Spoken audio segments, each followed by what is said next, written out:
La nuit tombée sur nos âmes de Frédéric Paulin, chez Agulot. Des chevaux fous de peur lancés au galop sur une foule brandissant des drapeaux rouges et noirs. Des incendies, des commerces saccagés, des chaussées dépavées, une ville dans le chaos. Un vent de colère et de refus qui souffle depuis loin, très loin, remontant sans doute le fleuve Gotha-Alve pour se déverser dans les rues. Le gouvernement a envoyé la police en armure et la gendarmerie montée. Des véhicules blindés foncent sur les avenues, écartant les émeutiers comme le patriarche ouvrit la mer. Mais cette mer d'hommes et de femmes vociférant, projetant des pavés et des bouteilles sur la soldatesque, se referme aussitôt sur leur passage. « Vive la Révolution !» entend-on. « À mort les bourgeois ! À mort le capitalisme !»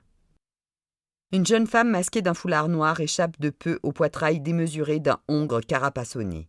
Elle rit en lançant une pierre qui rebondit sur le casque du cavalier. Un homme propulse un pavé sur la vitrine de l'agence Nordbanken. 2 ou 3 autres, cagoulés, vêtus de noir, l'imitent, puis s'enfuient. Un jeune type, l'air sérieux, agite un drapeau rouge sur lequel les visages de Marx, Lénine et Mao sont dessinés. Une camionnette est la proie des flammes, des détonations claquent, la fumée, le gaz lacrymogène tourbillonnent dans les rues. Un vieil empire chancelle-t-il sur ses fondations déjà ébréchées? Un nouveau monde est-il en train de naître? Samedi 16 juin 2001. Göteborg est en feu. Des explosions résonnent, des sirènes beuglent, des hurlements de joie ou de peur rebondissent sur les façades des immeubles, emplissent les rues, emplissent les cœurs. Plus loin, un McDonald's est la cible de la foule. Les pierres brisent les fenêtres et la marquise. Les panneaux de bois censés empêcher toute intrusion craquent sous la pression des béliers improvisés. Les chaises et les tables des terrasses des cafés alentours sont rassemblées en immenses feux de joie. Et toujours ce type avec son drapeau rouge, fantôme du passé, au milieu des volutes grises. Les cris, les applaudissements, les rires, la liesse s'oppose à un vieux monde réuni là pour décider des orientations économiques d'une Europe qu'il ne comprend plus. Ces vieilles gens sont emmurés dans le centre des congrès. On dit que les délégations finlandaises, belges, néerlandaises et luxembourgeoises ont été évacuées en catastrophe de l'hôtel Radisson, qui menaçait d'être assiégé.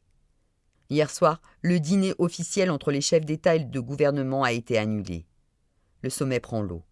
On ne se souviendra que des affrontements, des destructions, du peuple qui refuse le vieux monde. La cavalerie de la police charge de nouveau sur l'avenue Kungsportsavenin. Les chevaux lancés au galop dispersent les manifestants qui, une fois à l'abri, répliquent en lançant des projectiles. Et puis, le bruit court qu'un gamin a reçu une balle dans le dos. La colère se propage comme une douleur sourde prend possession d'un corps chahuté. La colère pousse les gens à revenir sur l'avenue, à assaillir plus violemment les cavaliers. Cette fois, les chevaux refusent d'avancer sous la pluie de projectiles. La cavalerie bat en retraite. La foule hurle sa joie. La joie n'est qu'un instant fugace, impossible à retenir.